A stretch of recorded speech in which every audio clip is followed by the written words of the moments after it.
తెలంగాణ నిరుద్యోగ సమస్య అతి భయంకరంగా విస్తరిస్తూ ఉంది. జరిగిన ఎగ్జామ్స్ కూడా ట్రాన్స్పరెన్సీ లేక కోర్టులు ముట్టకాలకి విశేషపడి చూస్తూ ఉన్నాం. 5 ఏళ్ళుగా 6 ఏళ్ళుగా కళ్ళల్లో వత్తులేసుకొని జీవితంలో ఏదో ఒక ఉద్యోగం సంపాదించి సెటిల్ కావాలని చెప్పి ఆశపడుతున్నారు. అలాంటి వాళ్ళకు నిరాశ మిగిలింది. ఆ ఉద్యోగ నియామకాలు ఆ నోటిఫికేషన్ కూడా గత 20 ఏళ్ళుగా ఇక్కడ ఒక్క నోటిఫికేషన్ కూడా రాలేదు.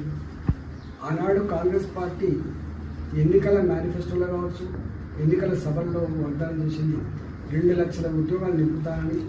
కేసీఆర్ యువకుల కళల్లో మట్టి కొట్టిండు, నిరుద్యోగులను మోసం చేసిందని చెప్పి అయితే ఆనాడు మాటలు చెప్పి అధికారానికి వచ్చిండు.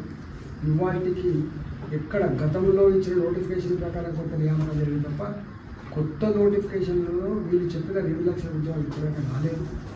దీని మీద నిరుద్యోగ యువత ఆందోళన కావచ్చు, వాళ్ళ యొక్క ఆక్రోషం కావచ్చు, దాన్ని ఛాలెంజ్ చేయడానికి అశోక్ నాయకత్వంలో ఈ నెల 15వ తారీఖు నుంచి ఈ దీక్షను చేపట్టబోతున్నారు. దాని మీద ప్రభుత్వం స్పందించాలని, తక్షణమే నోటిఫికేషన్ జారీ చేయాలని చెప్పి నేను డిమాండ్ చేస్తాను. తెలంగాణ ప్రజలందరికీ కూడా నమస్కారం. మరి ముఖ్యంగా తెలంగాణ లక్షలాది మంది నిరుద్యోగ బిడ్డలకు మరొకసారి ఉద్యమాభివందనాలు. మరి ఈరోజు నిరుద్యోగుల ఆశాజ్యోతి మేధావి అశోక్ సార్ మళ్ళీ ఈ ప్రభుత్వ మొండి వైఖరికి నిరసనగా ప్రభుత్వం జాబ్ క్యాలెండర్ రిలీజ్ చేయనందుకు నిరసనగా తక్షణమే 50,000 ఉద్యోగాల నోటిఫికేషన్లు ఇవ్వాలని డిమాండ్ చేస్తూ సెప్టెంబర్ 15వ తారీఖు నుండి ఆమరణ నిరాహార దీక్షకు పూనుకుంటున్నారు. నేను వారిని చాలా క్లియర్గా చెప్పడం జరిగింది. మరి ఆరోగ్యం జాగ్రత్త, ఇప్పటికే మీరు 2 సార్లు ఆమరణ నిరాహార దీక్ష చేసి ఉన్నారు. మరి ప్రభుత్వం మొండి వైఖరితో నిరాహార దీక్షను భగ్నం చేసే ప్రయత్నమే చేస్తూ ఉన్నది. అయితే ఈసారి మాత్రం నేను ఏమైనా సరే నిరుద్యోగుల పక్షాన్ని ఉండి తప్పనిసరిగా 50,000 ఉద్యోగాలు తీసుకొచ్చేదాకా నేను నిద్రపోను, నేను తప్పకుండా నిరాహార దీక్షకే పూనుకుంటాను. ఆయన కూడా ప్రభుత్వం ఎంత మొండిగా ఉందో అంతే మొండిగా అశోక్ సార్ కూడా ఉన్నారు. సో మరి ఇలాంటి ఒక మహా ఉద్యమానికి మరి ఆయన ఈరోజు ఈ స్థాయికి పోరాటం వచ్చిందంటే, ఇంత తీవ్ర స్థాయికి సమస్య జటిలమైపోయిందంటే నిజంగా రేవంత్ రెడ్డి సిగ్గుతో తల వంచుకోవాలి, కాంగ్రెస్ నాయకులు సిగ్గుతో తల వంచుకోవాలి. ఇలా గ్రూప్ 1 పేపరు మళ్ళీ ఎగ్జామ్ మూల్యాంకనం చేయమన్నదని గౌరవ హైకోర్టు ఆర్డర్ ఇచ్చిందంటే, జడ్జిమెంట్ ఇచ్చిందంటే కాంగ్రెస్ ఆధ్వర్యంలో మరి కాంగ్రెస్ ప్రభుత్వంలో తెలంగాణ పబ్లిక్ సర్వీస్ కమిషన్ ఎంత ఘోరంగా పనిచేస్తుందో మీ అందరికీ కూడా అర్థమైంది. అలాగే గ్రూప్ 2 రిజల్ట్స్ ఇంతవరకు రాలేదు, గ్రూప్ 3 కూడా అలాగే ఉన్నది. అదేవిధంగా చాలా నోటిఫికేషన్లు కూడా రావాల్సిన అవసరం ఉంది, అవి కూడా రాలేదు. మరి వీటన్నిటి మీద కూడా వారు పోరాడుతూ అంటున్నారు. మరి టీఆర్ఎస్ పార్టీ తరపు నుంచి, అదేవిధంగా నేను పర్సనల్గా నా తరపు నుంచి కూడా వారికి పూర్తిగా మద్దతు తెలుపుతా ఉన్నా. ఆరోగ్యం జాగ్రత్తగా కాపాడుకోవాలని చెప్తా ఉన్నా. మరి అదేవిధంగా రాష్ట్ర ప్రజలందరూ కూడా, ముఖ్యంగా నిరుద్యోగ బిడ్డలందరూ కూడా అశోక్ గారికి సంఘీభావం తెలిపే విధంగా వాళ్ళు కూడా వాళ్ళ స్థాయిలో పోరాటం చేయాలని చెప్పేసి మరి రిక్వెస్ట్ చేస్తూ మళ్ళొక్కసారి రేవంత్ రెడ్డి గారిని నేను కోరుతా ఉన్నా.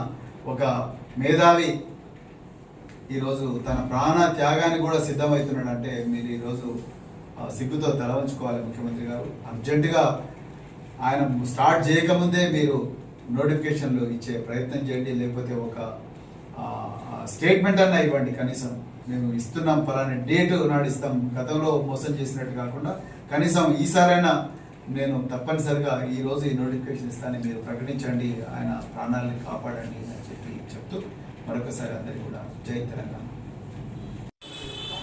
2 లక్షల ఉద్యోగాల సాధనకై సెప్టెంబర్ 15 నుంచి ఆమరణ నిరాహార దీక్ష అశోక్ గారి ఆధ్వర్యం లోపల జరగబోతుంది. ఆమరణ నిరాహార దీక్షలు చేయడం వారి కొత్త కాదు. నిరుద్యోగుల కోసం, వారి హక్కుల కోసం, వారి యొక్క సమస్యల సాధన కోసం గతంలోని 2 సార్లు ఇలాంటి దీక్ష చేసినటువంటి నేపథ్యం వారికి ఉన్నది.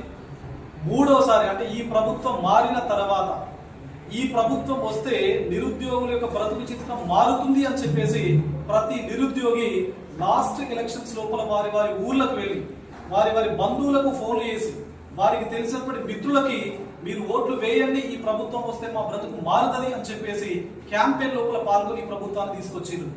మరి తీసుకొచ్చినటువంటి ప్రభుత్వం ప్రజాప్రభుత్వం అని చెప్పేసి పేరు చెప్పుకుంటా ఉన్నది. మరి ప్రజాప్రభుత్వం అని చెప్పేసి పేరు చెప్పుకుంటున్నటువంటి ఈ ప్రభుత్వం నిరుద్యోగుల యొక్క గొంతును ప్రతిసారి నొక్కుతూ వారిని కంప్లీట్ గా శ్మశానానికి తీసుకెళ్లేటువంటి పరిస్థితికి ఒక విధంగా ఒక పాలసీని డిజైన్ చేసినట్టు నాకు అనిపిస్తా ఉంది. మరి ఇలాంటి దుందుడుకు స్వభావం, ఇలాంటి భేషజాలకు వెళ్ళేటువంటి ప్రభుత్వాలు ఎట్టి పరిస్థితుల లోపల నిరుద్యోగుల యొక్క హక్కులను గౌరవించవు. నిన్నటికి నిన్న గ్రూప్ 1 జడ్జిమెంట్ వచ్చింది.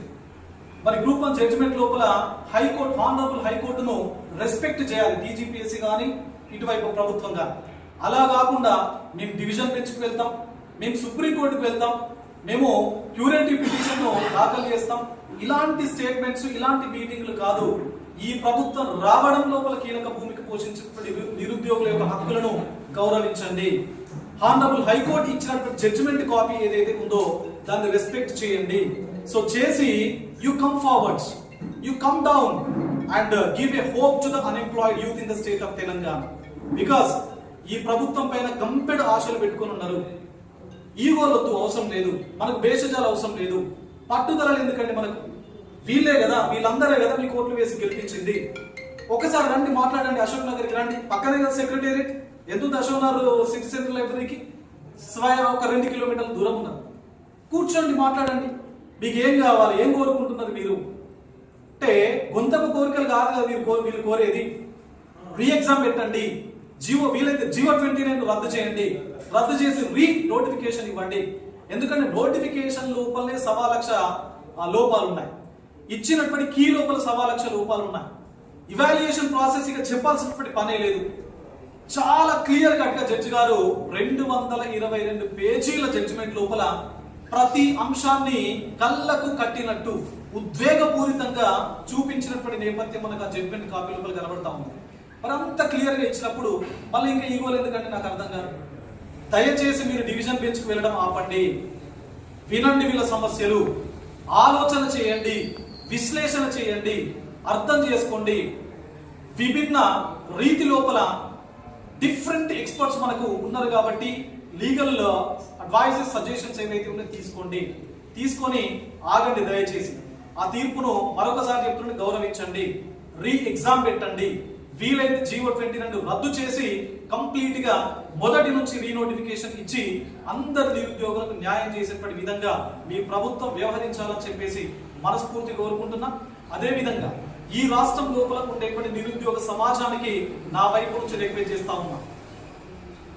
ఇది నిరుద్యోగ గర్జన లాంటి దీక్ష. ఇది వారి స్వలాభం కోసమో వారి కోసమో చేయట్లేదు. ఇది ఈ రాష్ట్రం లోపల ఉన్నటువంటి 40 లక్షల నిరుద్యోగులకు సంబంధించినటువంటి హక్కుల సాధన కోసం వారు ఈ దీక్షకు పూనుకున్నారు. కాబట్టి మనమందరం కూడా సోషల్ మీడియా లోపల వారికి మద్దతు తెలిపే ప్రయత్నం చేద్దాం. ఎక్కడైతే వారు దీక్షను కొనసాగించడం జరుగుతూ ఉంటుందో 15th తర్వాత అక్కడికి వెళ్దాం, ఫిజికల్ గా మద్దతు తెలిపేటువంటి ప్రయత్నం చేద్దాము. కాబట్టి చేయి కలిపితేనే ప్రెషర్ బిల్డ్ అవుతుంది. ఆ ప్రెషర్ ప్రభుత్వానికి తెలుస్తుంది, ప్రభుత్వం మెడలు వంచుతుంది. దానివల్ల మాత్రమే మన యొక్క హక్కులు ఏవైతే ఈ 2 లక్షల ఉద్యోగాల సాధన ఏదైతే ఉందో దాన్ని మనము పొందే అవకాశం అనేది ఉంటుంది.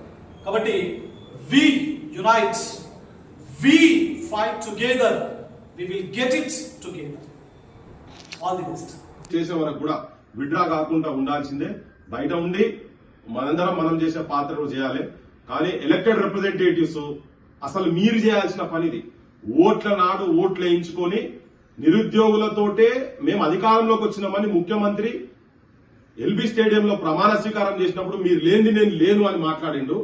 ఇవాళ వీళ్ళని ఎక్కడో ఎడారిలో పడేసిండు. మీరు గంగలో కొట్టుకపోయినా పర్వాలేదు నాయన, సముద్రంలో మీరు మునిగిపోయినా పర్వాలేదు, మీకు శవయాత్రలు అయినా పర్వాలేదు, కానీ నా అధికారం నాకు మంచిగా ఉంటుందని చెప్పని అనుకొని పెట్టుకున్నాడు. ఇనుప కంచెలు తెగ్గొట్టినాను అన్నాడు. ఇనుప కంచెలు పెట్టుకుని యూనివర్సిటీకి వచ్చిండు మళ్ళా. ఈ జనం కూడా ఈ ముఖ్యమంత్రి చేస్తున్నటువంటి ఒక పైశాచిక పాలనకు వ్యతిరేకంగా ఇటువంటి పోరాటాలలో ప్రజలు కూడా భాగస్వామ్యం కావాల్సిన అవసరం ఉంది. ఈ నిరాహార దీక్షకు సంపూర్ణంగా నిరుద్యోగ యువకులంతా కూడా సపోర్ట్ చేయాల్సిన అవసరం ఉంది. తను ఆడ కూర్చుంటే బయట చేయాల్సిన పనులు కూడా చేయాల్సిన అవసరం ఉంది. సరే, అది ఆ వ్యూహాలన్నీ తర్వాత చెప్తాం, కానీ దీన్ని మాత్రం నేను సంపూర్ణంగా నేనే కాదు తెలంగాణ సమాజం కూడా సపోర్ట్ ఉండాల్సిన అవసరం ఉందని చెప్తున్నాను.